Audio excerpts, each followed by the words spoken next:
What sets apart a good creative strategist from a bad creative strategist? A good creative strategist can help brands build on what's working, but also help them innovate. And being able to be that bridge between paid media and creative production is actually really challenging. If I look back on 2024, our best performing ads were not the traditional direct response, hook body call to action that follows the process of introduce the pain points, agitate the pain points, discredit alternative solution, introduce social proof. I want to talk about what use cases you do have for AI. Where do you guys get the most juice for your squeeze? Is one that I don't see many people talk about, and yet it's so incredibly powerful. I also have some strong feelings around AI avatars and fake humans. Like that for me is just like a no. How do you think creative changes in 2025? What are you bullish on, and what are your big predictions for the next 12 months? Today, I am joined by a very special guest on the channel. I have the creative extraordinaire, industry OG, and founder of the agency Creative Milkshake, Mirella Crespi, is joining me today. Mirella, welcome to the channel. Thank you so much. Thanks for inviting me. Glad to be here. I cannot wait. I mean, Mirella runs one of the few agencies I can vouch for. I've seen her perform inside of ad accounts, and I'm looking forward to popping the hood open and extracting all of the secrets from your brain in this conversation today. There's so much that we got to go through, so I'm really looking forward to it. Same. And I've seen you perform inside ad accounts as well. We see the ad accounts and we see the creative tags, and I'm always like, oh, I see our top spenders are going head to head. Sometimes ours are more, sometimes yours are more. So this is nice. It's going to be fun. It's going to be fun. Mirella, I want to set the stage by first asking you about creative strategists in 2025. In your head, what sets apart a good creative strategist from a bad creative strategist? Oh, that's such a good question. What if we start defining what is a creative strategist? Because this has been kind of a trendy job title, let's say, for the last couple years. And I think that it has evolved a lot. And the title is borrowed from, let's say, the traditional advertising space where the creative strategist sits between, creative and media and business strategy. But in our world, the performance creative strategist for paid social is like so specific. And to really be a great creative strategist, or to be one in the first place, there's kind of this long list of like skill sets that you need to master to really be able to say like, I'm a creative strategist for paid social. I think the first one is a deep understanding of consumer psychology and behavior, a deep understanding of platform placements, auction metrics, a deep understanding of the paid media landscape and where budget is going in terms of like platform trends, a deep understanding of just like the media landscape in general when it comes to paid social. And I think that it's not just about knowing how to do a 3 reasons why ad. It's like so much bigger than that. So with that in mind, what makes a good strategist and a bad strategist? A good creative strategist can help brands build on what's working, but also help them innovate and bring in net new like concepts into their ad account. And being able to be that bridge between paid media and creative production is actually really challenging. And I see that as a challenge that keeps evolving, especially looking ahead to 2025, and we can talk about that more. But yeah, I think to really be able to structure an efficient and effective feedback loop between paid media and creative, that's what a really great creative strategist can do. And a bad one is just someone that can come up with ad ideas but doesn't actually help structure a workflow and a process that works, if that makes sense. Yeah, it totally does. And I think a lot of strategists sometimes they just see like there's this all this content online, like you should test this structure, you test this Hmm. format or whatever, and they're just almost duplicating what they see online without actually like having a hypothesis for like why are we testing this? Like why do I think it's gonna work? And then, like you said, creating those feedback loops so they can get learnings from the stuff inside their ad account. Yeah. What I'm going to do now is I'm going to lay out the two biggest issues that I see Hmm. with creative traction. I'd love to hear about how you would go about dealing with these two problems. Hmm. Um, the biggest issues that I see with creative strategists is they either have not enough ideas and they're stuck in a creative rut, or they have too many ideas and they don't know which ones to prioritize. Let's start with the strategist who is in a creative rut. Maybe they've had winners before in the account, but performance has dropped, and they're now struggling to come up with new, fresh ideas. Hmm. How would you go about tackling that?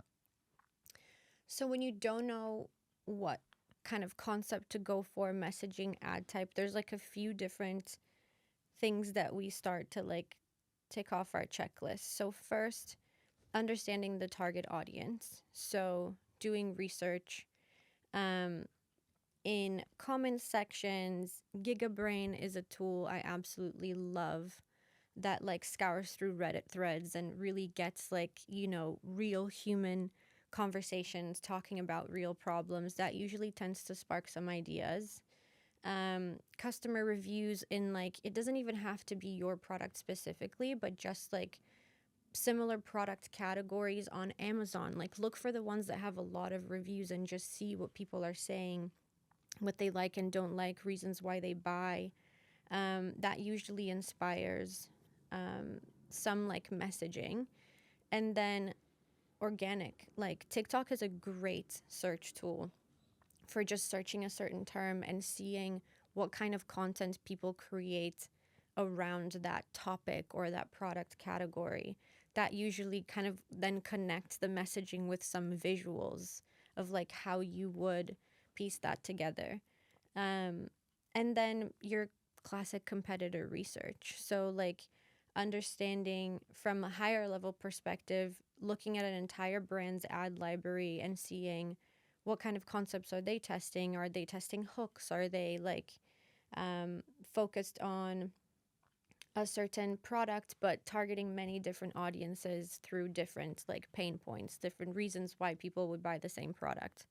And that might inspire some concepts as well to come out of that. Yeah, I mean, we speak about on the channel before, like if you have a creative problem, in many cases you have a messaging problem. If you have a message problem, you've got a research problem. Yeah. And it's just going back to the well, there's always going to be more ad comments that come in. There's always going to be more reviews. There's always going to be more competitor reviews. There's always going to be more organic posts. Yeah. Like that's where I just go back to basics when I'm stuck in a creative rut. Although I'd say my issue would more so be the second one, that I have too many ideas and wondering like how to prioritize them. Hmm. But if I were in a creative rut, like that's where I'd go to. Answer the Public, I also find is a great tool. Yeah. And then I mean we'll talk about AI later, I'm sure, but just like go into work on the customer reviews and the Reddit forums inside of GPT and extracting those words and phrases Yeah. about how people communicate about the problem or the product or the issue that we're talking about. One thing that I also find useful that at least we've done at Adcrate that's like beside research is if we're in a creative rut or we've got a client where like, we want some new inspiration, we just get the creative team on a call and we do like what we call the post-it note exercise. And this actually originated from like one of our events that we did in LA this year. And Barry, who's someone on our team, got out some post-it notes and said like, okay, right, if you guys only have like 4 or 5 words to describe this product or this problem, how would you put it down? Everyone was given a post-it note. We had to just start coming up with static headlines. Like Hmm. what headlines would we use to advertise this product? And everyone put their post-it notes on the wall. And then we found out like by the end of it, each person did like 3 or 4. And we had like 60 post-it notes on the wall, and like 30 like good static headlines came out of that. So now we're ever in a rut. We just get everyone on a call and go like, let's do the post-it note exercise. Everyone come up with a few headlines. And then once you've got like those kind of headlines that you can use for statics, like there's hooks off the back of that. You can start developing ideas for scripts. It just really like gets the juices flowing, like gets us like back in like on a roll with coming up with ideas. Yeah. So we've done that, but it's also like it's a combination of that. It's the research, and it's just a lot of scrolling, on organic. A lot of scrolling for sure. Yeah, that's a fun exercise. An exercise I do with my team is really to try and get in the mind of the customer, is to understand and make them describe like how are they feeling and what's going on before they buy the product, and how do they feel and what's going on after they buy it and use it and they see those results, and really describing that transformation, those feelings and those adjectives of like, what were you feeling before, like frustrated, tired, confused, um, you know, all of that. And then after, just feeling like confident, motivated, excited, ambitious, sexy, whatever. And then trying to think of any trigger events that could have triggered that purchase. Because sometimes purchases are tied to certain trigger events, whether it's New Year's or Valentine's Day or a graduation, or it's like gifting season. So it kind of really sets the stage for like what's going on in that person's universe. Um, and usually like headlines start to come out of that, or just like hooks and messaging of just like, okay, now we understand how that person's feeling and what's going on in that time and place space. Oh my goodness, this could be like a 5-hour interview. By the way, like, we could do 2 hours on research alone. Yes. What Mirella's saying here is so great, and this is where we can really take advantage of post-purchase surveys. Like you can ask about things like that in the post-purchase surveys and find out what the trigger event was that got this person to buy. Another point that you mentioned that I'd love us to go into later as well is like finding out what those words and phrases, like what emotive language, what words really trigger the pain point that they feel, or like the desired transformation they feel. I did a tweet the other day, actually. I was doing strategy for an ED brand, and I took the reviews and I put them into GPT, and I was just going to work on them. And then I just ended up like, I stumbled across a prompt that was like, give me the like emotive language, the emotive terms that people use that really like demonstrate them feeling the pain point. And it gave me words like humiliated, like inadequate, broken. And like, if you can find those words for your product, especially if it solves a problem, like what are those words that beyond the surface level really make someone, if I see that in my feed, like that's gonna grip me. Yes. Like you've got my attention. Like I'm no longer in scrolling mode.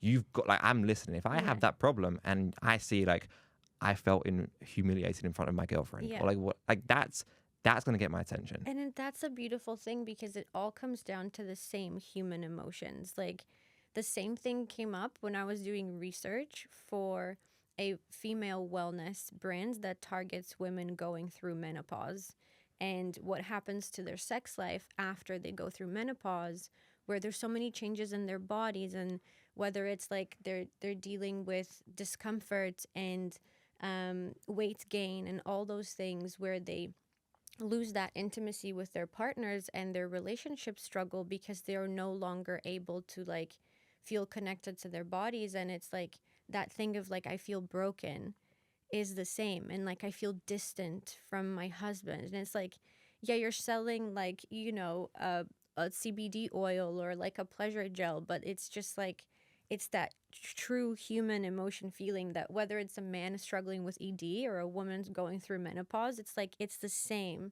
So if your script has that or your hook has that, it is really powerful. It's why copywriting is such a big thing to screen for when you're looking for a creative strategist, 100%. because it all goes back to the consumer psychology. And something I've seen in a lot of winning ads is that like that copy that goes beyond the like what most advertisers say, like, you know, increase your lift by 20%. Like no one cares about that. They care about like what is actual, like what are the words and phrases that are really going to make me feel and get my attention and stuff like that, especially when you're selling something like, you know, ED or something for women's wellness, or anything that solves a problem, really. Yeah. In my team, I have officially banned the phrases, "This has changed my life," or "This is a game changer." And it's a way to kind of signal to my creative strategists and copywriters that it's like, we don't do that. Like, that's done. That tells you nothing. Like, to have someone saying like, "This is a game changer, this has changed my life." Like, go deeper, like 10 layers deeper, and tell me what you actually mean. And the way that I like to think about it is we want to use copy and we want to use words and phrases that someone in our audience would look at and they think there's no way that these guys are not like one of us. Yeah. Like if they're using terms like this, especially if you can find like any like inside phrases or jokes that only that audience would understand, like they Exactly. must be one of us. Yeah. There's no way that this is a copywriter who's sitting there trying to work out what we feel. Or an actor pretending to Exactly. know No, this. they must be one of us because they understand us so deeply. Yeah. Wow. There's a lot that we could go into there, but I'm sure we've got to move through this agenda. So let's now talk about the other problem, Mirella. What about when you're facing a situation where you have too many ideas? You've done your research, you've got tons of different ways you could go. You've also got ideas from the CS team, you've got ideas from the C-suite. Everyone's got their input, and you've now got a sheet of 50 different ways that you could take this. How do you discern? How do you decide which concepts that you actually take through to execution?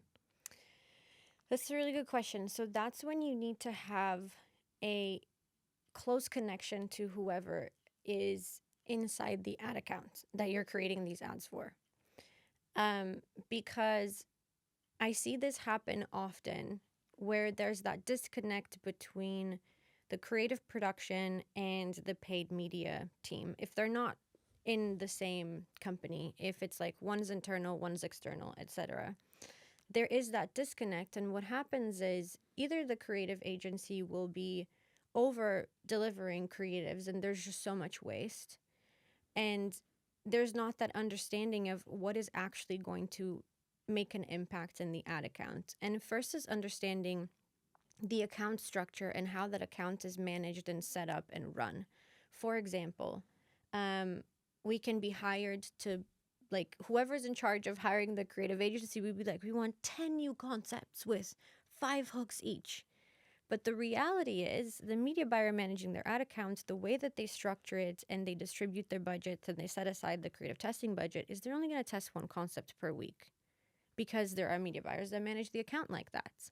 While others will literally take all 10 concepts with 5 hooks, dump it into like a dynamic creative testing or an ASE campaign and let it rip and see what Facebook spends on. So it really is first important to understand, like, how is that account managed and what's the demand of creative needs there, so you can first decide how many concepts do you even need to make in the first place. Then second, I would look into the low-hanging fruit. So concepts that have shown good results, and you can then go into the creative analysis more from a conceptual level. So for example, let's say you have creatives running that are way above your ROAS goal, or CPA is coming in at like a great cost, and you're like, okay, how can we get more variations of that into the ad account as fast as possible, like lower lift, highest impact, to allow this to scale before it starts hitting creative fatigue. So then extracting from this creative, what are the things that are working? Is it like, okay, is it this persona? What other concepts do we have in our like pool of ideas that could resonate with this audience? Or taking similar messaging and start to iterate it. Let's say it's a static ad, turn it into a video. If it's a video, take that messaging, turn it into a static. So I would do that first. So first, what from our ideas can actually help with what's currently scaling. And then the second priority would be looking at creatives that are kind of like on that line of like, are almost like with the goal. Let's say, for example, your goal is like a 1.5 ROAS. There's some creatives with like a 0.8 or a 0.95. You're like, okay, with some tweaks here, we can get this to be a winner. So going into that iteration or finding ideas that could then, be similar and go in that way. Does that make sense?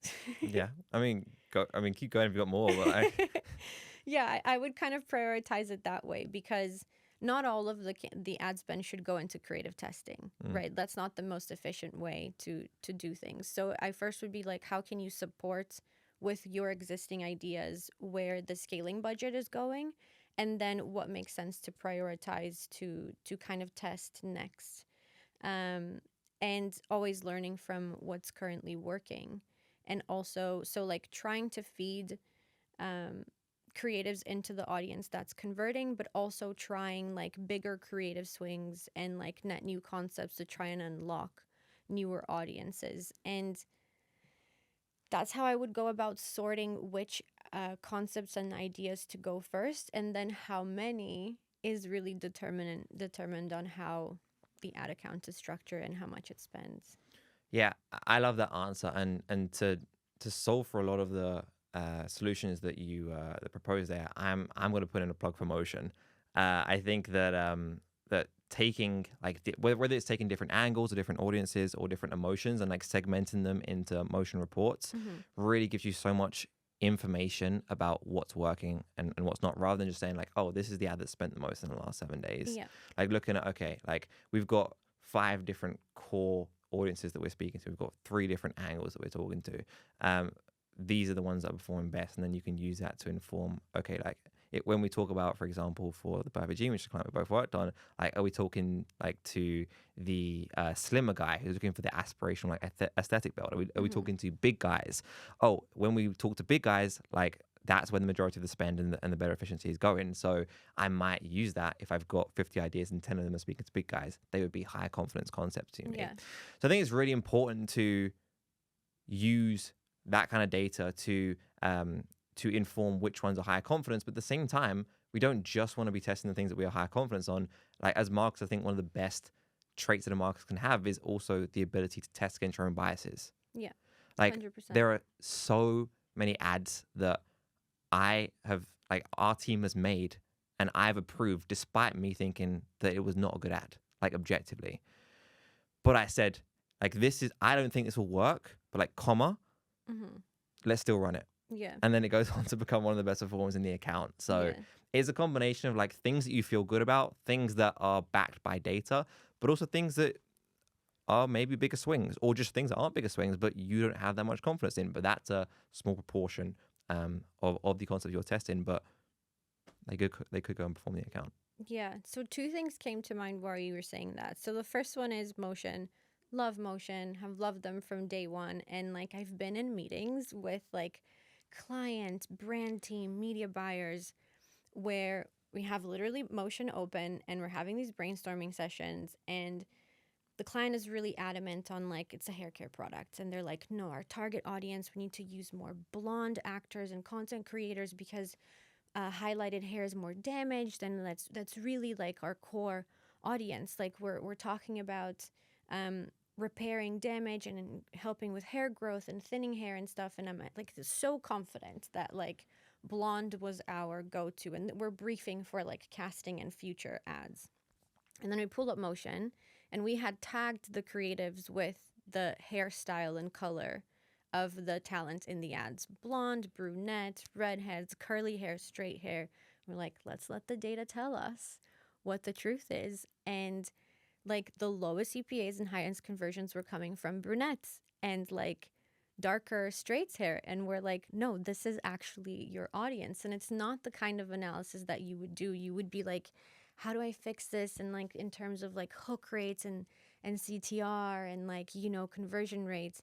But with something like Motion, you're able to tag your creatives with so many different elements, from like characteristics of the talent that's featured to their age and stuff. And the same thing happened where we were working with younger creators. And then when we do the breakdown of spend and see where like the best conversion rates it's going, it's a much older audience than what you expected. And even the brand was like, oh, we didn't realize that like our customer base skewed so much older. So there's so many amazing things that Motion can do when you bring it into that stage of like analyzing creatives and deciding what to do next. And the other thing I thought about when you were saying, what when you approve a creative and you fully think it's going to work or it's not going to work. And my team and I always like, we have our, let's say, standard of quality of what we think a good ad is.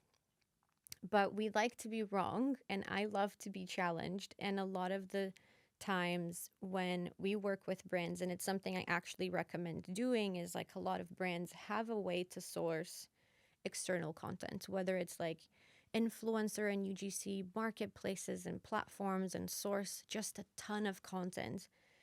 And usually it's like high volume, low quality content that you get. And you think like these by themselves don't really make good ads. Get them live in the ad account anyways.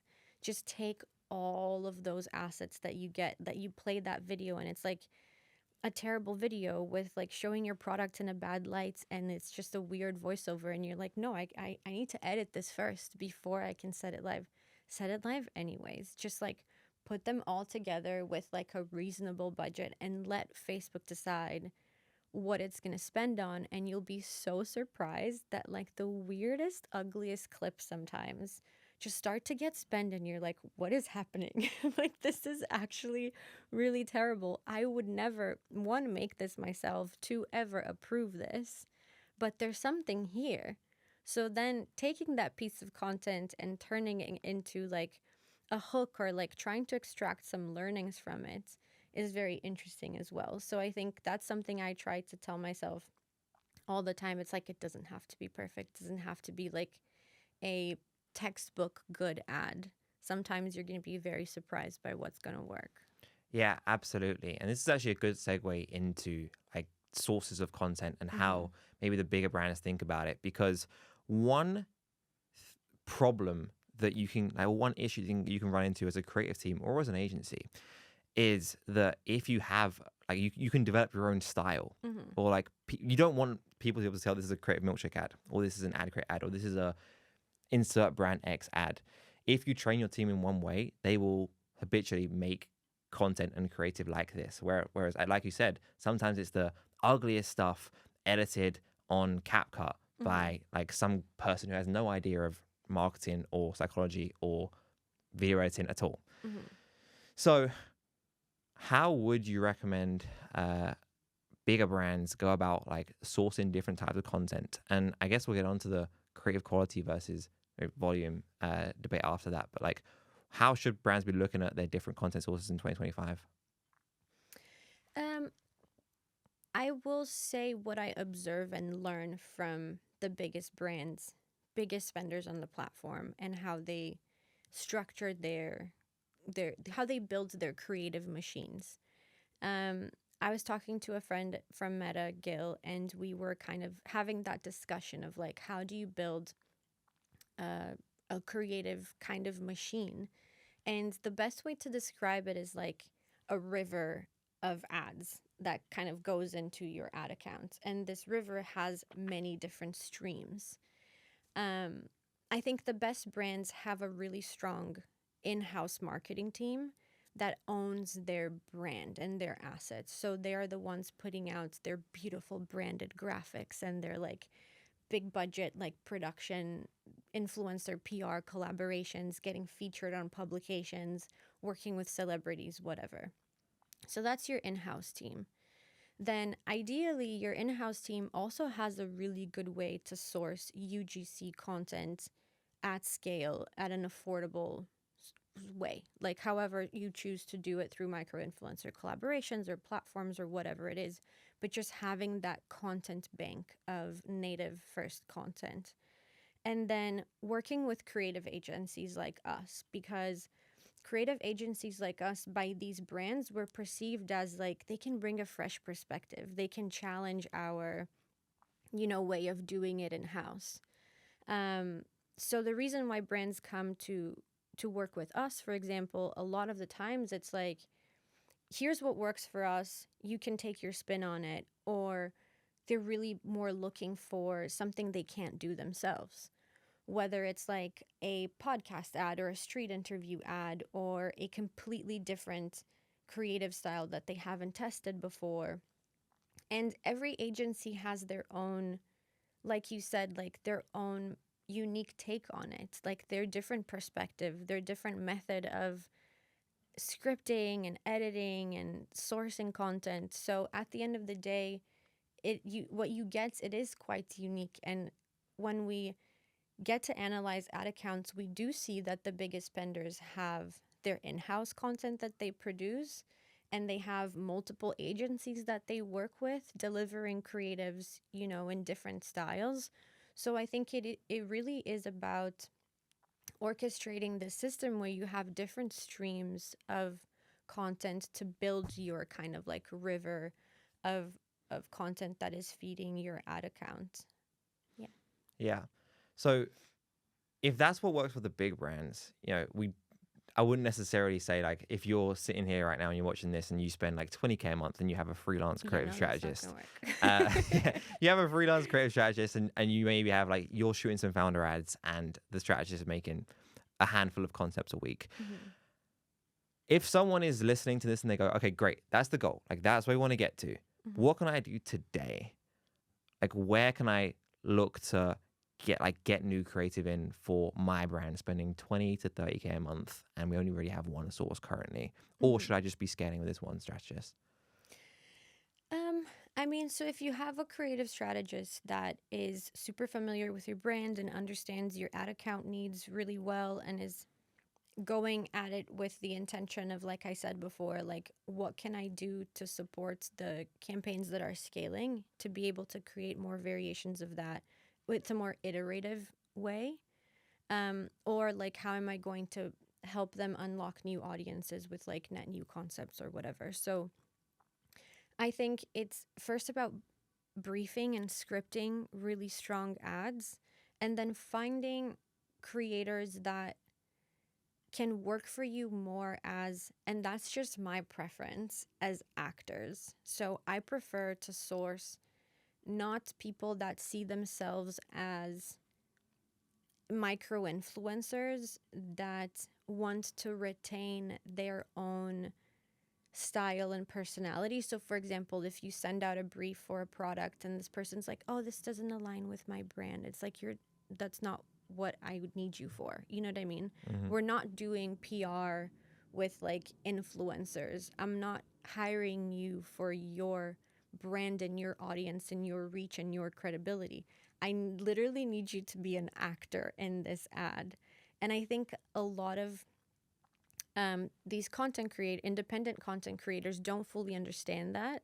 They kind of think of themselves as like micro influencers and they have their audience and like they're quite precious about like the products and things that they work with. So I would first look for people that can be a chameleon for you.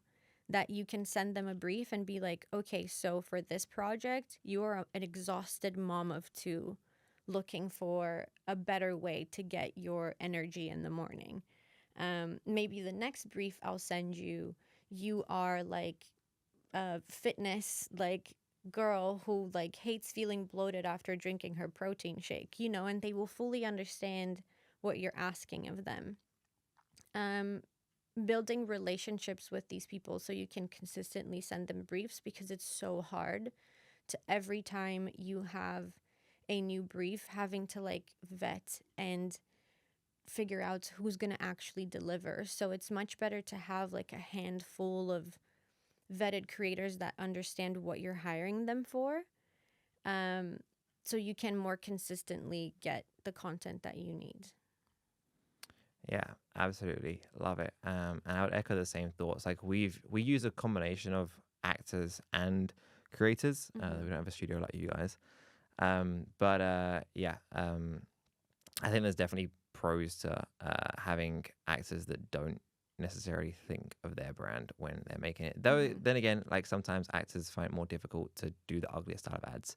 Yeah. Or sometimes actors will come in and they will find it hard to be authentic because they're used to reading scripts for film and Mm-hmm. TV. So Yeah. there's pros and cons to both sides. We touched on it a minute ago, but I want to talk about the age-old debate of creative quality versus creative volume. Mm-hmm. I have a few thoughts on this, and I could make the argument for both cases. Where do you stand on that, Mirella? I can make the argument for both cases too. Um, I think it depends who you are. Like, are you a brand that is spending a lot? Um, or are you an agency like us and you're trying to determine what value do you bring to your partners and clients? So it really depends. I think that regardless, like Meta and TikTok are both content hungry beasts, and you have to feed the beasts for it to be good to you. Like, you have to just pour as many creatives you can into the ad accounts, um, because that's just the name of the game now in order to be successful. Um, and that's why, as a brand, being able to build your river of content is so important. Having different streams to more efficiently and effectively be able to produce creatives. But for me personally, and how I've built Creative Milkshake, and that was very intentional, I prefer quality over quantity. But that's just how I have decided that we add value to the ecosystem as a partner for a brand. We are not the content partner solution that's going to give you high volume, because every ad we make is so intentional and there's high involvement. And the reason why brands choose to work with us is because they want that level of control. And that's not the case for all brands. There are a lot of brands and media buyers that are just like, I don't care, just give me the ads. Like, I don't care. I just need new creatives to test every week. But there are other brands that are very precious about their brand, and they're not going to set live any creative. They want to make sure that the person featured in the ad aligns with their brand. Sometimes we have to do background checks in creatives for certain brands because they're big financial institutions and they just can't have any face appearing in their creative. It's like a very different game for different like brands. So for us, it's like it's a creative production where the brand has a lot of input, a lot of involvement. Sometimes scripts need to go through compliance, legal, brand. Every word needs to be approved. So at the end of the day, like, the challenge is, how do we deliver authentic native UGC content even though we have gone through like all this strenuous process of approval, like every stage of the process. So that's just where we stand in the sense of like, um, I prefer quality over quantity, and that's the value that we bring. That they know that by working with us, there's going to be a certain, quality to the creatives that they receive. It's not going to be the highest volume at the fastest turnaround. There are other solutions for that. So you can make the case for both. I think you need both at the end of the day. You do, and it's an important distinction to make between like, hey, we're the agencies, and this is what works for us because this could be our biggest value add to you. But then that versus you are the brand, and you control the whole ecosystem. You control the whole river. I made a video on this channel a few months ago about how there was literally a brand that we ended up working with. But before we worked with them, they went from 10 mil to 40 mil purely by 5x in the amount of creative they produced. And you would look at their ads, and you'd look at their ad library. Their ads weren't that great, objectively. Like, they weren't great ads, but they just did them at such volume that they were able to get learnings way, way quicker than anyone else. And I was able to find out what worked and what didn't. And whenever I think of them, it always reminds me of the like the Toyota versus Ford comparison from the 80s, where like Ford tried to make like the one perfect car, and Toyota just focused on iteration. Like, we'll make so many of them, we'll just keep learning a little bit from this one, a little bit from this one, a little bit from this one. And then by the end of the decade, Toyota's customer satisfaction had surpassed that of Ford's because they achieved quality through doing quantity, which is like the other side of this. Like, if you just go for quality, you are missing out on the learnings you can get through iterating. And sometimes you can do that if you just focus on quantity. So, I mean, we've got ad accounts that literally like make 5 creators a month and they absolutely crush it. We've got ad accounts that make like they literally launch like 1,000 ads a month. I've seen wins both ways. But what I would say is that, like, utilize the different content streams in the river, like Mirella said, and then you can achieve quantity without necessarily sacrificing quality, because you are then like not necessarily like burning yourself out trying to make loads of ads because you're getting them from different streams. So find a few high quality agencies, build a good quality in-house team, then no one's producing, like, no one's sacrificing quality individually. So overall, you kind of get a mix of both. But Yeah. it's always a fascinating Yeah. discussion. You can make the argument both So ways. here's a hack that I'm going to share that a lot of brands use, and it's been a solution that we've been able to convince a lot of our partners to go for because they have a strict kind of standard of quality for their creative, certain brand guidelines that they want to abide by, and let's say, to use Barry's term, ugly ads, they would be not so down with that, right? Right. But as the creative strategist, you're like, oh my God, just let us make some ugly ads. I know it's going to work for you. So, a lot of the big brands, what they do, and you might not know that because you don't see it, because if you search their brand name and their ad library, you're going to see their ad library, their official Facebook and Instagram page, and the creatives that are running under their ad library. They actually have whitelisted accounts that are not associated to their brand, and they use those whitelisted accounts as like a safe testing ground for high volume, lower quality, weird, ugly stuff that the brand team or would never approve or that they don't want to run under their brand. And that's kind of their way of being like, here we run the quality or the winners that we scaled. This is our safer testing ground with these whitelisted accounts where we can test anything, like at a high volume, just anything. And then if it shows really good results, then they can either move it to this account and run it under their brand and maybe like clean it up, or it just stays running there forever. So it's not so easy to find, but there are a lot of good whitelisting Facebook accounts that I always spy on because I know that's the creative testing ground for a lot of really good brands.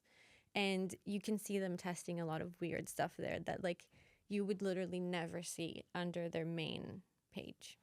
Yeah, absolutely. And actually, the route that I thought you were going to take with that when you started was like how to like a hack for increasing creative volume Mm. that I don't think anywhere near enough brands take advantage of is like actually get content from customers. Yeah. Like get content from real customers. Many brands that we've come into at the agency, we've just introduced a post-purchase flow 7 days after saying like, do you want to make $50 or like $100? Record a video for us, and if we run it, then we'll give you a discount or we'll do whatever. And we've had so many winners come from those type of ads, and guess what? Like they're not in perfect lighting. They're not like with an optimized hook. They're like it's loose, it's uncut, but it's authentic. And Yeah. I think that especially going into 2025, like everyone's feed is flooded with UGC. It's funny we call it UGC. It's like it's not It's users not anymore. UGC. But people are going to like people are clocking on. They're like now like they know that this has been written by a marketer and it's been like read out by an actor. And you could get away with it in 2021 and 2022, arguably 2023. But nowadays, people can spot it from a mile off. I just think that next year, customer ads, founder ads, like literally, like if you're sitting here watching this and you're spending 10K a month, 20K a month, like why not just get your phone out and start talking about why you create the product? What was the problem that you're trying to solve? It takes you 5 minutes, 10 minutes of your time, and again, so many winners we've had from using that. And it's authentic. Like you're building connections with people and you're creating ads that people like want to listen to rather than like just a script that's been wrote out and read by a Yeah. UGC creator. Yeah, if I look back on 2024, our best performing ads were not the traditional direct response hook body call to action that follows the process of like introduce the pain points, agitate the pain points, discredit alternative solution, introduce social proof. Like it breaks all of that. Like sure, 100% if it's a product that solves a problem, a great direct response problem solution ad will still work in the account. But the best ads we've done this past year is content that replicates the language of the platform. And like if the reason why UGC ads worked really well in like 2022, 2021 and all of that is because that's what was being organically shared in the platform. Like before TikTok blew up, before Reels was even a thing, it was more like content on your feed that you would see of all these people you follow, right? And the people you follow were these influencers, people that would be sharing like their lifestyle and talking about products in this way, like, oh, I'm just trying this and I really like it, blah, blah, blah. So ads that came into the feed and blended with that content performed well. Nowadays, the algorithm and where people are spending their time, it's not social media anymore, because it's not about who you follow and who follows you.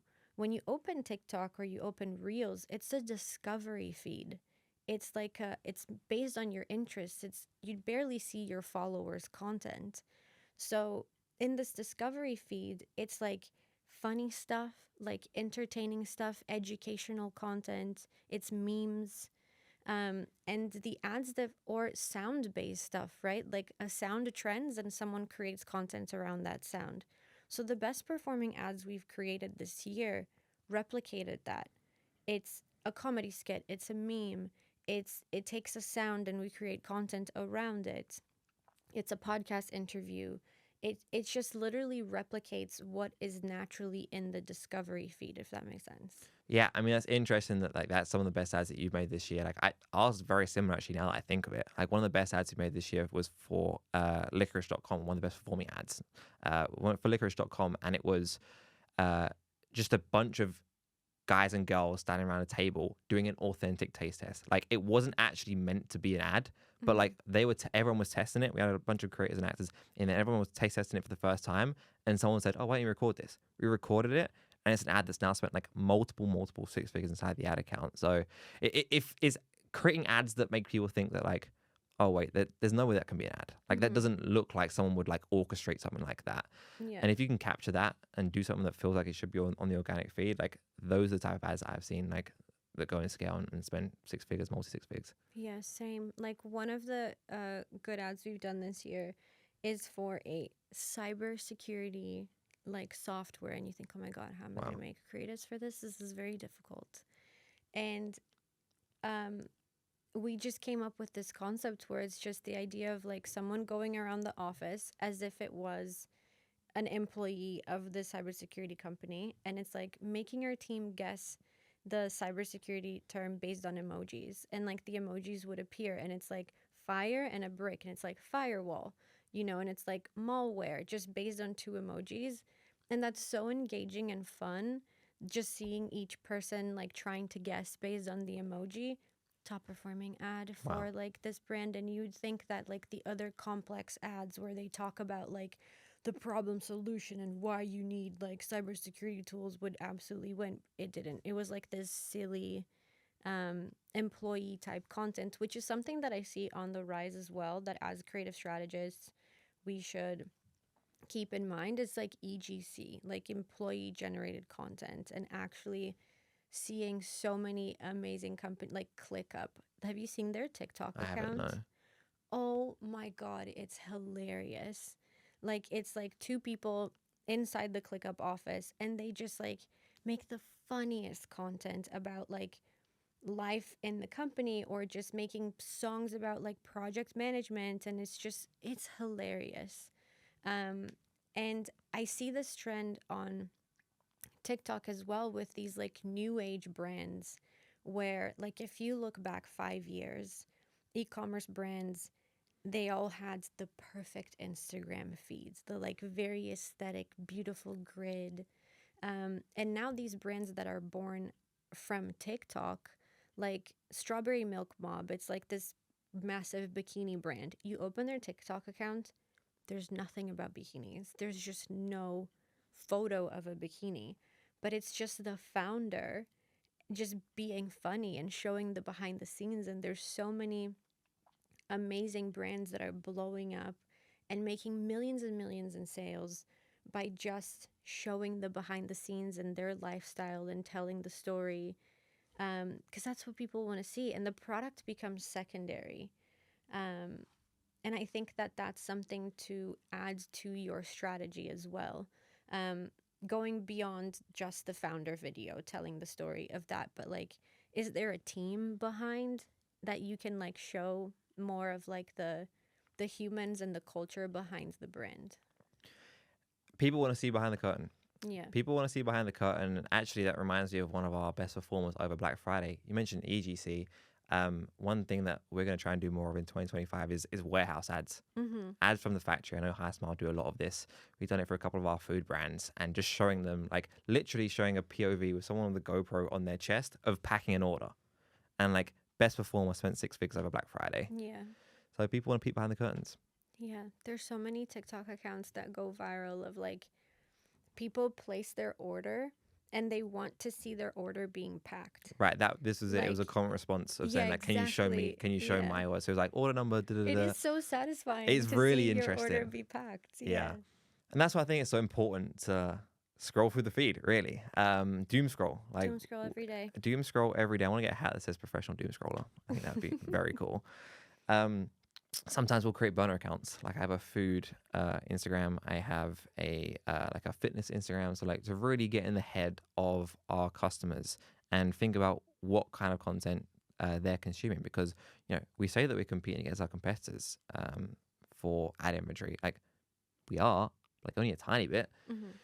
There's also everything on the organic feed, like cat videos and like funny memes and like what friends and family are up to. Like this, that's what you're actually competing against. So you got to think about what else they're consuming. Like what if I'm speaking to like someone who is like into fitness, he's 45 years old, he lives in Denver, Colorado, and like these are his beliefs and core values. Like what is he seeing actually on his feed? Like what does the lighting look like? What does the pacing look like?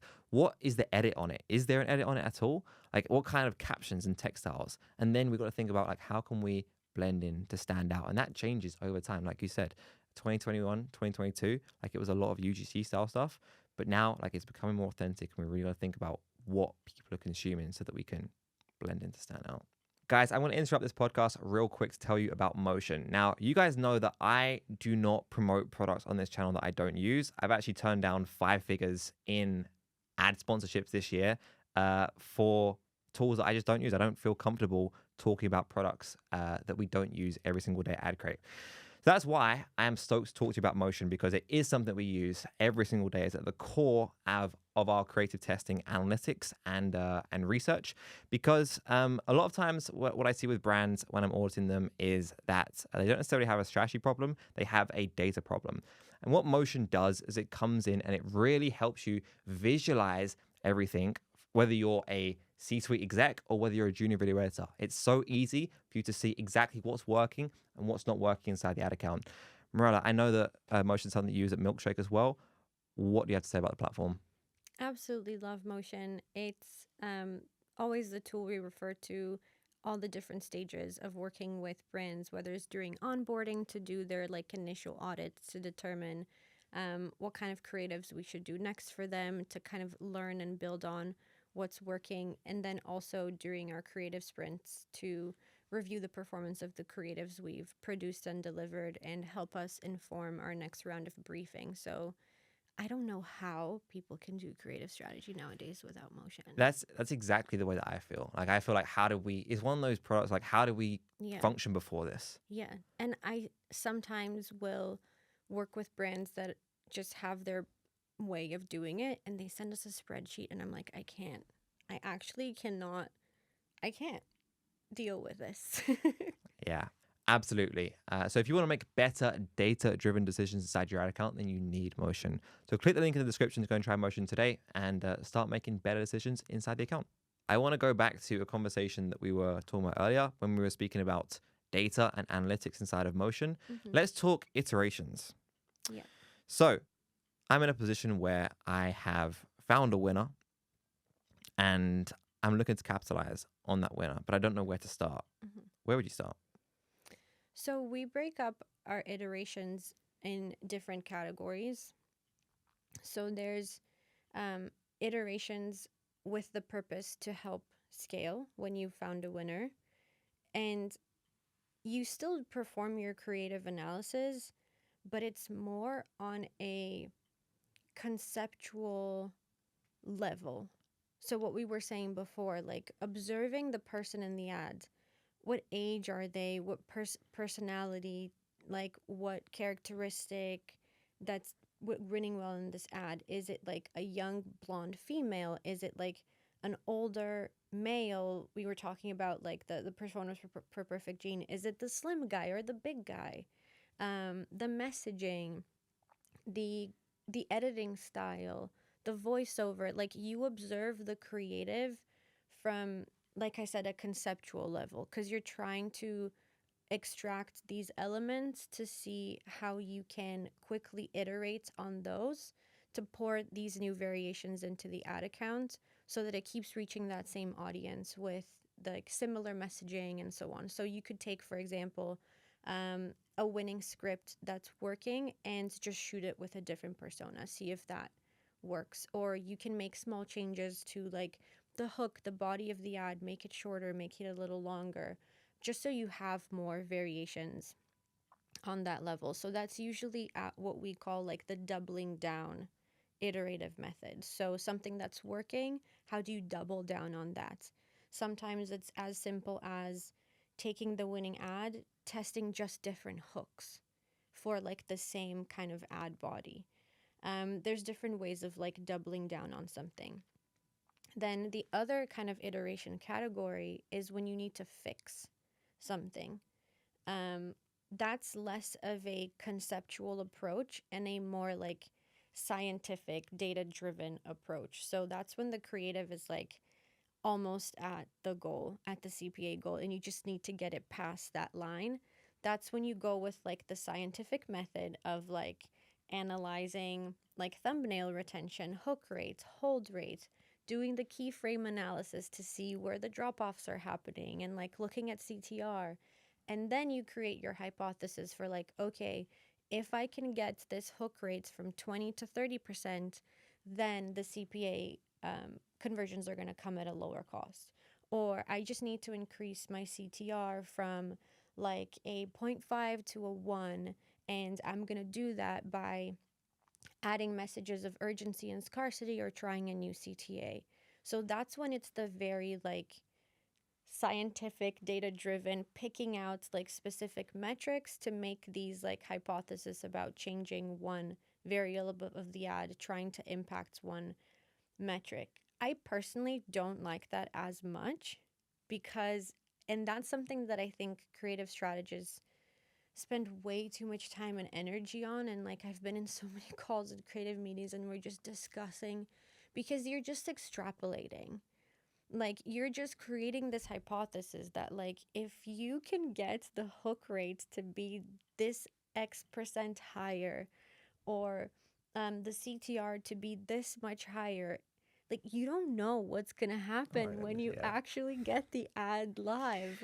But So it's like you can spend so much time and effort on this and it's actually not going to move the needle. Sometimes it works and you actually just like, okay, I just need this creative with a higher hook rate. Let's mhm. change the hook, and it works. Um, but I prefer the first method of iteration, which is from a conceptual level. So just taking, like, still be guided by metrics 100%, but don't like, you know. I've got a lot to say here. But you know why I think marketers tend to gravitate towards the second option Mm, is because we collectively have a desire to try and systemize creative yeah. and like templatize it. The same thing happens in strategy sometimes. This is why like I'm against like, even though we have like checklists for ad formats, I prefer to look at them as menus, because I don't think you should say, right, for this month we're gonna do 3 reasons why, we're gonna do one of these, we're gonna do one of these, because like creative inherently shouldn't be systemized, because Mm-hmm. that's when it leads to a drop off in quality. And I think if marketers think like, oh, when we have a 25% hook rate, if we can get up to X, then the CPA will drop by Y. And if I've now got like a formula that can turn into an SOP, then it doesn't matter whether I'm a good creative strategist or not. I will be able to improve performance. But that's not the reality of it. Like, if, for example, we take the example that you have, just changing the hook, that assumes that like in a perfect world all hooks are created equal, which is Mm-hmm. not the case. Like, if I have for the perfect gene a slim guy that I'm talking to, and he's in the hook and it's got 25% hook rate, and then I change it out for like maybe a big guy, like that completely changes who resonates with that ad. Mm-hmm. Like before he's even opened his mouth, just visually who we're telegraphing to, that goes after a completely different segment of their audience Mm-hmm. who are going to resonate differently. And like that might not even be congruent with the rest of the ad. The rest of the ad might speak to skinny guys. Yeah. So like we can't sit there and assume, oh, like if we just take this one tiny bit of the ad and we just change it, like everything else is going to be the same. Yeah. Because that is, even if you're just making a tiny change like that, especially at the start of the ad, like that's a completely different ad. Yeah. Yeah, you can only try, like, if you're going for like a small, if you just need to move the needle this much, right? Like if the creative is very close to being at the point where you're like, okay, this is a winner, or it's giving good results, then sure, go for the little like small changes, keeping everything else consistent as much as possible and just get more variations into the ad accounts. But I see this all the time with so many creative strategists and creative teams and media buyers, just like over analyzing these metrics and spending so much time, when the reality is like it's not a controlled environment experiment. Like once you can take that creative where you made one small change and put it in the exact same like ad set, if that's how you have your ad account set up, it doesn't mean that it's going to be served to like the same exact audience and it's going to give it's the same exact placement. Like it's just not. So it's so much better to like take clues from that in terms of like, okay, insanely high hook rates or insanely high conversion rates, like go into that as like your validation for like this is working. But then don't just be stuck on the metrics, like pay attention to it from a conceptual level. Like you said, like is it the slim guy, is it the big guy, is it a messaging about not getting your nuts crushed or like having an attractive butt? Like those are completely different messaging. And like, yeah, that's how you should, that's how I think you is the most effective form of like iteration. Yeah, I mean, we're big fans of the eyeball test when it comes to iteration, and you mentioned it a couple of minutes ago, but I'm going to keep saying it despite having said it multiple times on this channel already, because it keeps happening inside of ad accounts. Taking ads that are performed and just getting them reshot by a different creator, Mm-hmm. like v- very high success rate. Doesn't Mm-hmm. happen every time, but like we said, just getting it shot by a different person, whether it's like someone drastically different to the original or not, you can suddenly be speaking to a completely different pocket of that audience. And Mm-hmm. if you do have a script, or you do have a message that is resonating with them, there's a good chance it will resonate with a different pocket as well. So many times, and like every time I say it, like it happens again. So I have to keep saying it. Yeah, Get your ads reshot by different creators. and the talent featured in the ads, the creator, the actor, etc., is such a huge variable in performance. Hmm. Like so many concepts and amazing scripts get discarded because they were shot with someone and it's like, oh, it didn't work. I'm like, no, there's you need to give it more tries, Yeah. because the creative execution from the editing perspective can be perfect, from the script writing and the research can be perfect, but if it's not the right person, and even sometimes you feel like this person might be a great fit for this brand, or like they're perfect like casted for this, and it's still not going to work, and then someone completely unexpected works well. Like, and I see that with voices as well, like voiceovers, especially now that content's consumed more with sound on, does have a big impact. And sometimes just changing from a female to a male voice, or from an older, more mature sounding voice or a younger voice, also has a big difference. And on the flip side of that, if you have found someone who, for whatever reason, tends to work inside your ad account, like go work with them again and again and again. Like you don't know what it is, but like if there's something about that person, Mm-hmm. the way their hair is, the way their skin is, the way they talk, their voice, their mannerisms, their body language, if Mm-hmm. there's something about them that resonates with your audience, like I just see so many brands work with a creator once or twice and then like, because they're scared that like, oh, what if our audience gets familiar with this person? If your audience likes buying from this person, they perform inside the ad account, like use them again and again and again until they stop working. Yeah, 100%. I see that often as well. It's like, oh, we've already used this person once. We need different faces. And I'm like, it's working. Like, why would you fix what's broken? But it's interesting how they see more value in testing and having different faces than working multiple times with someone that has worked really, it's like proven already. Yeah. I don't get that. Absolutely. Mirella, let's talk statics briefly because all the content online is about, how to source creators or how to write briefs or how to do edits. I don't feel like people talk about statics enough because when statics are done right, at least in my experience, like they can, like even at top funnel, not just retargeting, they can run ad accounts if you get the right message and the right imagery on a static. But that's not the case for most people. So in your experience, what are some of the biggest mistakes that people make with their static ads? So a couple things. One, just sticking to one style of static, like the classic, product with a headline and then like highlighting benefits or something. Or just sticking with like graphic designed ads, um, and not exploring the creative diversity that static ads can easily add to your ad account. So if you think about it from the perspective of with static, there's so much flexibility and you can create ads from the brand's perspective. So that's when the copy is from the brand's voice. So let's say, like, um, the best hair growth serum. And it's like this beautiful graphic and it's like the beautiful product photo and the 5-star reviews. And that's from the brand's perspective.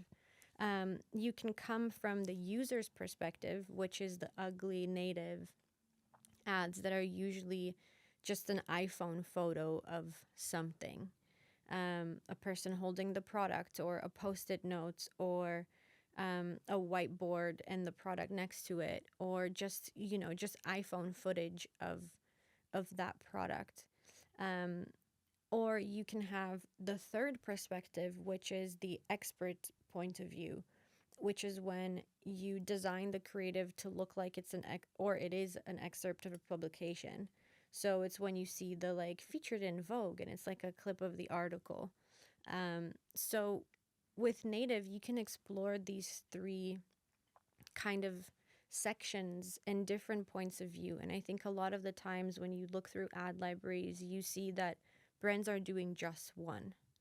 Um, Usually like the beautiful branded graphics, and then they just test different messaging. But there's so much that you can do with static ads. And the other thing is just bland copy. Like, it's just the basic stuff when like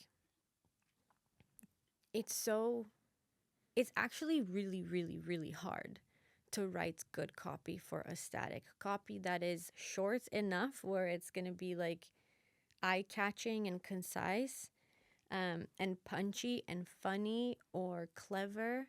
It is actually really difficult, and it takes really good copywriting and creativity to write copy that will speak to a specific audience, a specific pain point.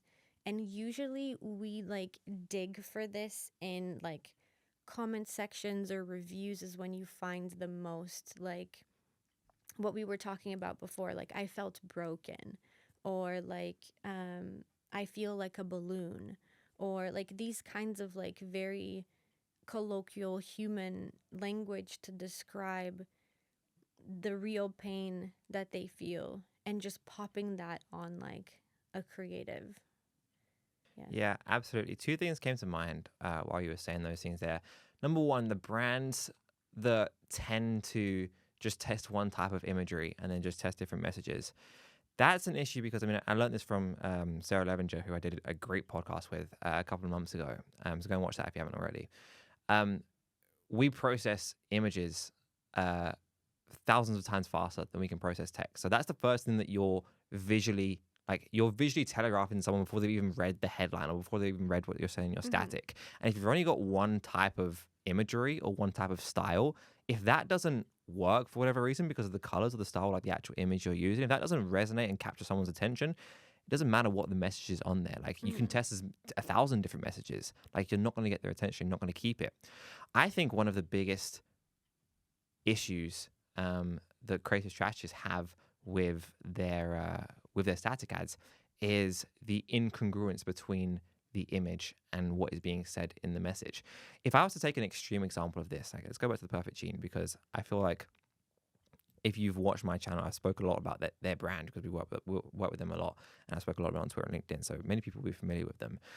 We made an ad a couple of years ago that we actually didn't approve, but I thought it was a good example of this, where the copy was speaking to bigger guys, but we were using an image of someone who's in shape, Mm-hmm. and like you're talking to two completely different personas. And you're going to cause so much friction when someone's scrolling through their feed and you're going to be thinking, like, is this for me or is this not for me? Now, in reality, it's a lot more subtle than that. That's an extreme example. Like most brands wouldn't do that. But what a lot of brands do is they will like take one image and they'll test 4 different messages, or they'll take one message and test 4 different images. And they're speaking about different value props in the message than is being portrayed in the image. Mm-hmm. So incongruence between the image and the message would be one thing, and the second thing I would agree with you is the copywriting. It's very difficult to write good copy, but that's why it goes back to the research and the psychology that we were talking about earlier. That's why copywriting is such an important skill for a strategist to have. Yeah. Thinking about visuals, it made me think of this project we did for a brand speaking to women going through menopause, supplements for women in menopause. And we were having a brainstorming session with my team to make static ads. And I wanted to make like these very native images, that the classic like ugly ads. And a lot of these came out so good that no copy was required. It's just the image is the ad. So for example, women going through menopause, they have like hot flashes, right? And like night sweats.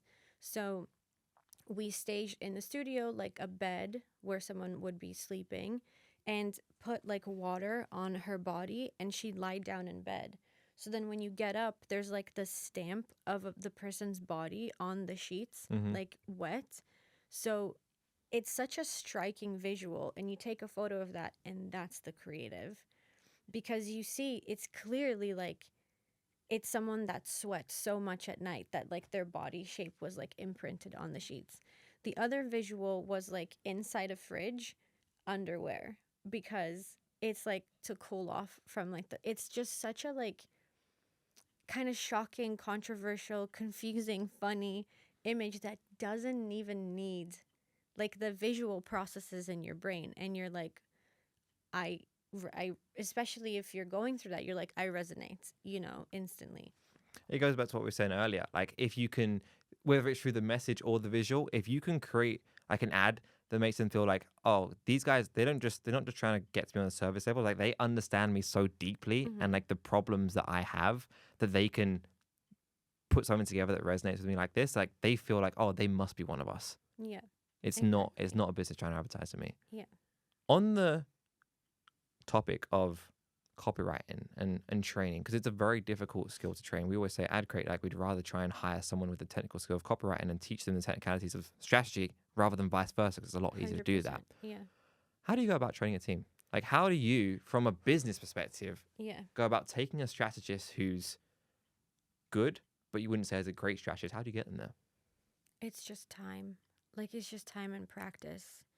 Um and just like when I first started to build out my team, I had the dilemma of like, do I create separate pods for different specialties? And there's a dedicated set of strategists that work on like health and beauty, wellness, fitness brands, because they're kind of, they'll become experts in that niche. Or should I have then strategists that are focused on, gaming, and the others are more focused, because they're completely different. Um, but I decided against that, and I think that was the best decision, because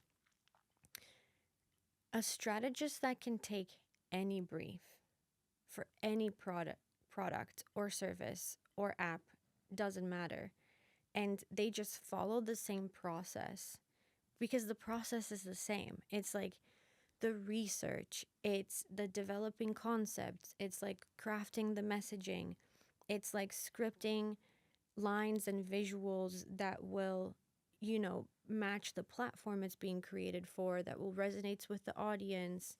Um, and then following the best practices for like editing. It's proven time and time again that like if you just follow the principles, it will work for anything. And I think that's so cool. Because as an agency as well, we never specialized in a certain, product category or niche or industry. We make ads for absolutely everything. Like I review um, our creatives every day, and like in the morning, I'll be approving ads for like a collagen supplement, and then after lunch, like gaming, at the end of the day, like a cybersecurity or accounting software. Like it's just completely different worlds. But I agree that the core skill of a good creative strategist is copywriting. So that's usually what I filter for as well. Um, or just they're just creative and clever, and they're they're they're hungry to learn, they're curious, um, and they like to feel like challenged. Because if you have these kind of core characteristics, um, and they kind of get social media, they're avid users, they have their finger in the pulse of trends, and like my team is very young. Everyone is in their like mid 20s, early 30s. There's a lot of Gen Z language that happens that I'm not fully like, oh my God, what is this new word? It makes me feel old. Um, but just being naturally curious and drawn to what's going on, like online, um, means they can create these like connections, with things more easily. Regardless of the brief, they can be like, oh yeah, the street interview could be this, and we could be asking this question. Or you can come up with like a creative way of showing something in a cheeky, like indirect way, if we're trying to work around compliance or whatever. And I would agree. At Adcrate, we're actually the same. Like, we don't have pods for specific industries, but I also don't think that matters. Like, with the level of research that you should be doing as a creative strategist, it Mm-hmm. shouldn't matter if like you're advertising for something that you are perfectly in that audience for, or something that you are nowhere near that audience. I did strategy a few months ago for a pregnancy brand, and I loved it. Like, Mm-hmm. sometimes I even feel like coming from an outside perspective gives you an advantage because you don't have any biases or any Yeah. like preconceptions about what the audience is. So I loved going like deep on like understanding what these like moms to be, like what their pain points were and what their problems were. And I didn't have anything in my head before it of like, this is what I think they're going to feel. I had nothing to skew me either way. Yeah. So I don't think that strategists should necessarily like just restrict themselves to like, I only do this because it's like I feel more confident because I'm in this audience. I'm in this. Like, with the level of research you should be doing, it shouldn't matter whether Mm-hmm. you're in the audience or not. Yeah, and especially if you have a process. So like um for us, we have a very kind of structured way of delivering concepts for approval. And then once these concepts are approved, we go into the scripting and storyboarding phase. So even for the strategists themselves working on the projects, it's just the briefs are structured always in the same way. So they receive the same information where clients fill out the brief. So then they know they have the information they need from the brief to prompt into like the AI tools that help them with the research, or to the keywords that they search, social with, for things like where to look for the customer reviews, and then how to present their ideas, whether it is for client approval or just for us internally for review. It always starts with like getting inside the mind of the consumer, identifying the persona and the pain points or the trigger event. And then that becomes kind of the fleshed out concept. And it's always understanding like what platform are we creating this piece of content for? What's the like emotional motivator, the key USPs we're addressing in this creative, and the style. Like, is it more branded, polished, or is it more just like native, like ugly style ad? And which point of view is it? Is it like the brand's point of view, the customer, or like an expert's point of view? And just having that laid out in like one place um, really allows them to have like a structured way of building each creative. So that's what I mean when I say like there's so much thought that goes into like a 30-second video. And it's so different from, you ship out your product to a content creator and they just kind of like turn on their camera and record stuff. Not that that can't work and doesn't work, it can. But in terms of training creative strategists, it really is like following the method of doing the research, outlining the concept, and then from there, creating the scripts, and also looking at the combination of concepts from a higher level perspective and being like, am I providing this brand with creative diversity? Like, are all these concepts the same style of creative? Are they the same point of view? Are they targeting the same persona? Or am I giving them a diversity? Because the question we always ask in our initial like kickoff calls with clients is like, what are you hoping to learn from this round of creatives that you're going to receive from us? And that usually guides the kind of content we aim to create, because maybe a brand um, already deeply understands their audience and they just want an agency to bring in fresh perspective. In that sense, the creative freedom is more on our side, but maybe they have questions they want this creative test to answer. For example, like, we keep going back to the example, but like the slim guy or the big guy, is it a more polished, metropolitan, stylish guy, or is it the like blue collar, middle America guy that you're speaking to? And creating ads that speak to these very different audiences allows the brands to learn so much from setting those live.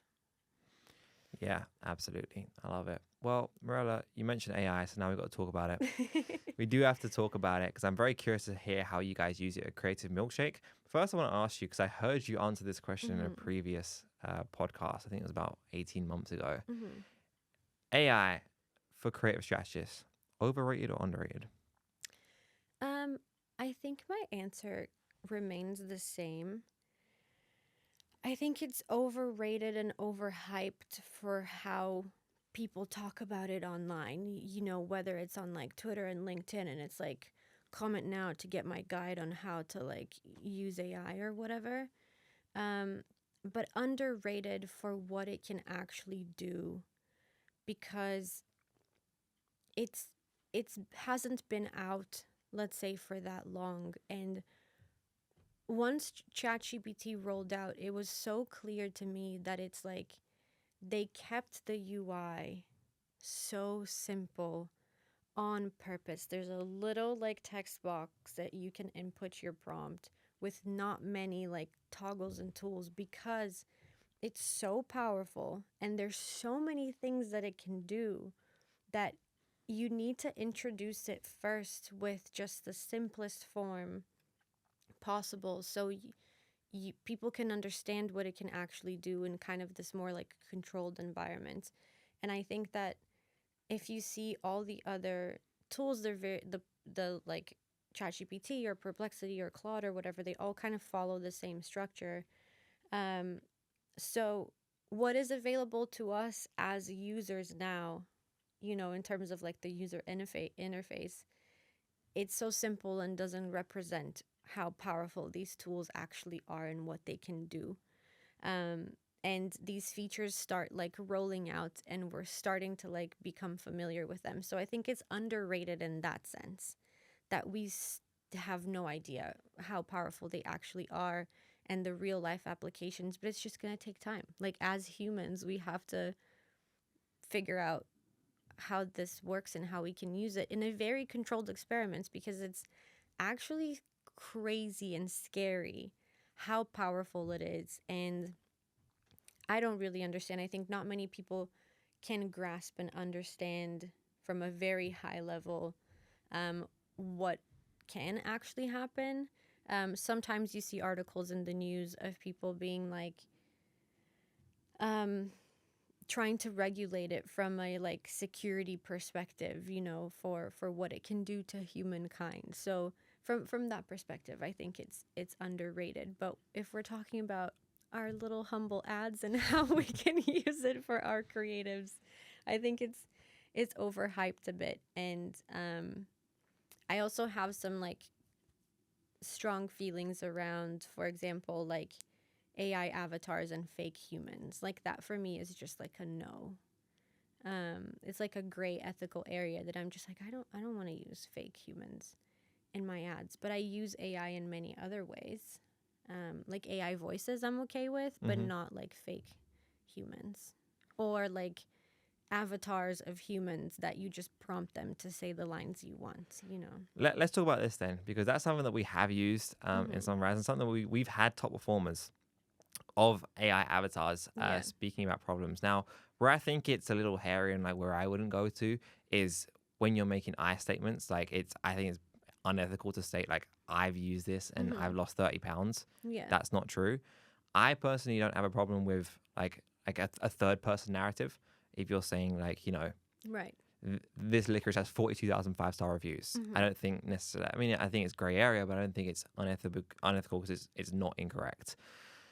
But I want to talk about that. Like, why is that where you draw the line, and and if so, like, why not AI voiceovers? Like, Yeah. where's the crossover point? Yeah, it is a great question because at the end of the day, um, if you think about the ads we make in general, it is a paid actor coming into the studio to say a line. But when we do deliver um, the ads have a disclaimer. You know, they follow the guidelines of like paid actors' results may vary or whatever. Like each kind of shot, there's different disclaimers that you have to use, especially with the latest FTC ruling that came out. Um, I don't know. I just feel like it's not somewhere I want to go, um mainly because I have explored the options of, and I have created AI avatars of our actors just to speed up creative production and iteration. So I don't have them have to come into the studio to reshoot a talking head that we want to change a few words for. And then when I sat down with a lawyer that specializes in, you know, rights and how to compensate these actors for the use of their AI in the videos, it's actually so complex and complicated, and there's no precedent. There's not a lot of like rules and regulations in place around it. You don't know how that AI avatar was actually created, if that person gave full permission. And the reality is you don't really have um the rights to use that person's image and likeness in your advertising, just because of how the law is like each human being has full rights to their image and likeness. And in order to be compliant, you have to sign a image release and a buyout agreement specifically for this brand to have publicity rights over your image and likeness. So every time we hire an actor that comes into the studio, they have to sign an agreement for that specific brand to use their image and likeness in their publicity. I can't just take that footage and give it to another brand unless that actor has signed away the rights to that content. And I'm creating a stock image library, for example, that then I can like resell that content. So that's kind of where I'm coming from, in the sense of like when I started to look into it, I was like, ooh, this is really like tricky, and I don't even want to go there. But with voices, I think that there's less of that, especially with these AI voices. Maybe they are cloned voices of a human, or maybe they're just created from multiple different voices. But regardless, I feel more okay with using voices than like a full human, if that makes sense. Yeah, that's fair enough. It's definitely a gray area, and like the problem is, like you said, there's no precedent. Like Yeah. it's all so new, and it's scary how fast the technology has developed. Hmm. Like I remember seeing like platforms like Archives and Creatify when they launched earlier this year. Like the difference between then and now kind of scares me to think like like where they will be in 12, 24 months time. Because if you showed what is available today to me 18 months ago and Yeah. asked me how far away do I think that is, I would have said 5, 6, 7 years. Yeah. And here we are 18 months later, and you can, like, as of today, create ads with people like holding the product and moving the product with Yeah. AI. So it's Yeah. it really is something. I want to talk about what use cases you do have for AI in Creative Milkshake here, either through GPT or other tools. Hmm. Where do you guys get the most juice for your squeeze? I guess I'll go step by step. So, like for research, GigaBrain is one I mentioned that we love and use a lot. I find Perplexity significantly better than ChatGPT for research, primarily because it combines different models, but the way that it lays out the responses, it's with sources. Hmm. So that's a lot better. For writing, I find Claude to be significantly better than ChatGPT, and it's fun to like prompt both and see like what they come up with. And Claude, I think, is just better at like creative writing, making funny things. So those are more like the language learning models that we use. Then when it comes to um, production, like 11 Labs is our main go-to for sound, um, Descript for like transcribing ads and kind of like stitching them together. Then um, TikTok Symphony is one that like I don't see many people talk about, and yet it's so incredibly powerful. Whether it is the AI creative assistant that is kind of like a GPT for um, research, script writing, and you can prompt it with so many things like find trends for this, and it's already trained with all of TikTok's like information, and you can ask it to search different brands and keywords within the TikTok environment, and it will respond with videos like TikTok videos, and that's amazing for creative research as well. And then the TikTok Symphony Creative Studio is crazy. Like they have a endless library of AI avatars that looks so realistic. You can create your own because we work with a lot of brands that need ads in many different languages. That's, I think, so far the best overdubbing tool I've found that actually does the best job at matching the mouth movements with the new language, because I think a lot of the tools that do overdubbing, the mouth never matches and it's always very obvious. Um, what else? I mean, we do use Runway and Vid.io for a lot of the like production and post production things, um, just to make like editing easier, whether it's like extracting backgrounds, generating backgrounds. Like this year, we had a lot of fun with using generative AI to build sets. So, like, the brief was a winter getaway, and we shot the product in hand and person in frame, and then layered it and used AI to literally, like, now there's a mountain and there's snow on the ground, and now it's like you're in winter. And you can do that with AI, which is amazing, instead of having to like fly to go shoot in a location. Expanding podcast sets, like you build a podcast set and you can add whatever you want behind you, and that's really fun too. So we use it that way in production and post production.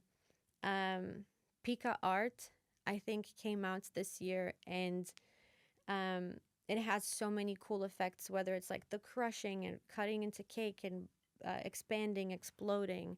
We've created a lot of really good hooks with these like weird eye catching images. And I think we're going to see a lot more of that in 2025 with all these tools coming up with like ways to create crazy visuals that you can like sprinkle in your creatives. Um, what else? I think that's pretty much it. Yeah, I'm excited to see what Sora does Mm-hmm. in 2025. Like, if they get that right, I mean, imagine just like the potent visuals that you like, the B-roll, the stock footage, and mainly the hooks. Like the hooks you'll be able to get with that Yeah. make it so much easier. And I genuinely think that's going to have a impact not too dissimilar to when GPT was first introduced. I think it's going Yeah. to be huge for advertisers.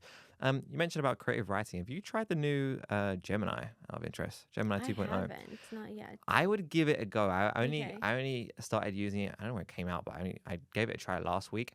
From what I've seen so far, and speaking to a couple of people in AI, I would have that above Claude and GPT. No. I would Okay. have Gemini 2.0, the experimental version. I would have Mm-hmm. that top.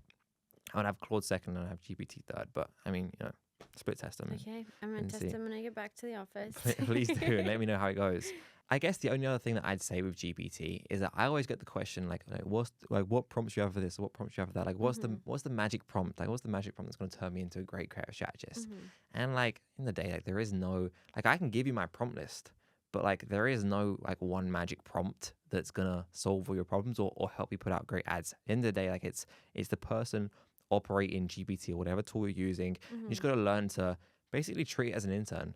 Like have like a very knowledgeable intern. Have conversations with it, give it feedback, and like learn, because that prompt that I spoke about earlier with the emotive language. Like I started off by saying, "Give me some hooks." Then I said, "Give me some headlines." And I said, "Oh, I like number 3. Give me 5 more like this." And Mm-hmm. then I said, "Oh, number 4 has emotive language. Give me some more emotive language." It took me like 6 or 7 questions to get to the answer I really wanted. Yeah. And like that's what you don't get when you just like look for like what is the prompt or like what is that magic thing that I'm missing. Yeah.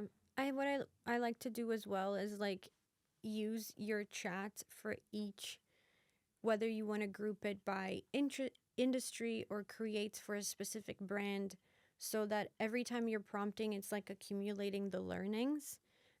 So for example, if it's like for an ED brand, um, or if it's a hair loss or something like that, you've prompted it before and you just kind of keep that chat going for each difference, however you want to organize it. If you work with brands on an ongoing basis, having that chat for that specific brand rather than starting a new one each time, for me is like a simple kind of hack that I've found that really helps a lot, so that I found that it gives better responses, so you're not having to start from scratch every time. Yeah, I love that. And if you're sitting here wondering like where should I start with GPT, because I've just been given a load of prompts, I found some prompts online like how can I actually integrate into my workflow.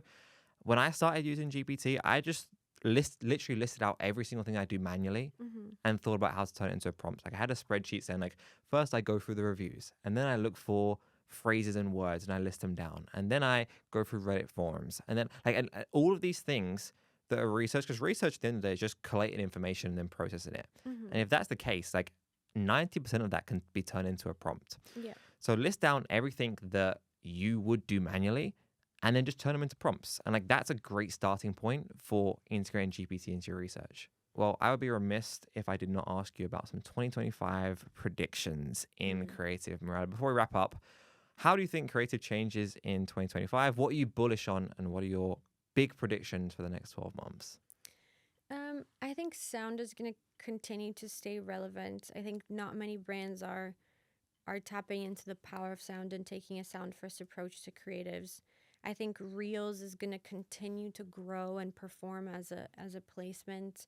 I think a lot of brands are also sleeping on shorts and the power of YouTube shorts. And if you are making short form vertical content as well, just like repurpose it over um, to shorts. I think um, AI is going to continue to roll out these tools that allows us to create really strong visuals. So if you know how to sprinkle that into your creatives, that's going to be really strong as well. And I think looking ahead to 2025, kind of combining that with what I see be a challenge and a big change, um, is as a creative strategist, you used to do creative sprints, right? Like, because you would change pace. You would go from like your normal to like now we sprint. 2025 and beyond, you're sprinting 24/7, because the amount of content that is needed with how accounts are structured now, with whether it is cost caps or like this more method of like accelerated learning, um, the time it takes for you to test creative, learn from it, to brief, to produce, to edit it's so much faster than it was before. It's been picking up, and next year it's just going to be faster and faster. So um, I think what I'm bullish on is having all the right tools in place to allow you to have this feedback loop really solidified and efficient, to be able to keep up with the demand of the platforms for content while maintaining a certain level of quality and diversity while trying to serve volume. So I think that's kind of the big prediction, but also the big challenge that creative strategists will face in 2025 is like being that solid bridge between paid media and content production at the speed of light, basically. I would say that's a solid set of predictions. I would echo those, and my predictions for 2025. I would say, like, with all of this AI content, I think Sora is going to be massive Mm-hmm. for advertisers. As more and more AI content floods the feed, I actually think the pendulum goes back the other way, and people crave more Yes. authentic, uglier, for lack of a better term, content, like we spoke about earlier. I think it's going to be a good year for founder ads and custom testimonials, even though it behooves me as an agency owner to say. I think that that kind of content is going to do very well. I also think it's going to be a big year for AI agents. I think you'll see a lot more of them Yeah. in play, like AI creative strategists. There was a tool that I reviewed recently called Poppy AI. I found it really interesting, which like you can input like winning static ads, or like you can input 50 static ads Mm-hmm. and input information about your brand, and then it will build uh, ads based on the winners or based on the ads that you input for your brand. So a Yeah. lot of agents like that are taking like these processes that we're now starting to understand how they work, because people are starting to get how like what AI does and how it works, and making them just easier, like automated or agents. I see that being a big thing. And in terms of challenges for strategists, I just think that it's going to be continue to be harder than ever to create relevant content. Like, Mm-hmm. how can we make our content relevant instantly to the people we're talking to? If you think about the stuff in your Reels feed or TikTok feed now, like, what percentage of the stuff that you scroll through is relevant? Like, it's almost every single thing. Like, the algorithms have got Yeah. that good. So, how can we, with the words that we use, the phrases, and it all comes back to the research and the psychology, make it instantly relevant to the person we're talking to take them out of scroller mode and really like grip them and get their attention?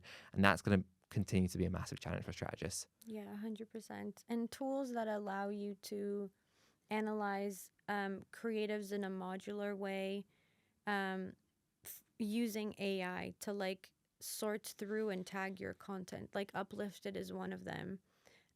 That you just upload your entire content library, whether it's ads or raw assets, and it's like filters and tags everything. It recognizes lighting, it recognizes actors, it recognizes if it's a hook or a call to action, and you're able to connect metrics to that. So that's the kind of thing that improves your creative efficiency significantly. Yeah. Wow. Love it. Mirella, you are an industry OG. When was it that you got started? 2013. 2030. I was still in school. I mean, I'm gonna get in trouble because I said I wouldn't mention that on the That makes me podcast. feel old. I know. I'm really It's sorry, fine. but you are genuinely. That was one of my favorite interviews. I No, loved thank having you. you on. Tell the people where they can find you. Creativemilkshake.com. And I don't really post on Twitter or post on LinkedIn. But I guess follow us on our Instagram as well. Creative Milkshake Instagram. I post there sometimes. We're about to go on our retreat, and I share snippets of webinars and conferences. And yeah. Even though Mirella and I are technically competitors, and as soon as we hit stop on this recording, we're gonna go back to intensely hating each other. I can vouch for the stuff that you do. I think you guys make great ads, and yeah, it's been a pleasure to pick your brain and hear about the sauce that goes into the ads that you guys make. So make sure you guys go and check out Mirella. Thank you for watching. If you enjoyed this, hit the like, subscribe, and comment below what you want to see more of. I love doing these interviews. It's a very selfish way for me to learn, and if you get value from it as well, then that's an added bonus. So yeah, thanks for watching, and I will see you in the next one.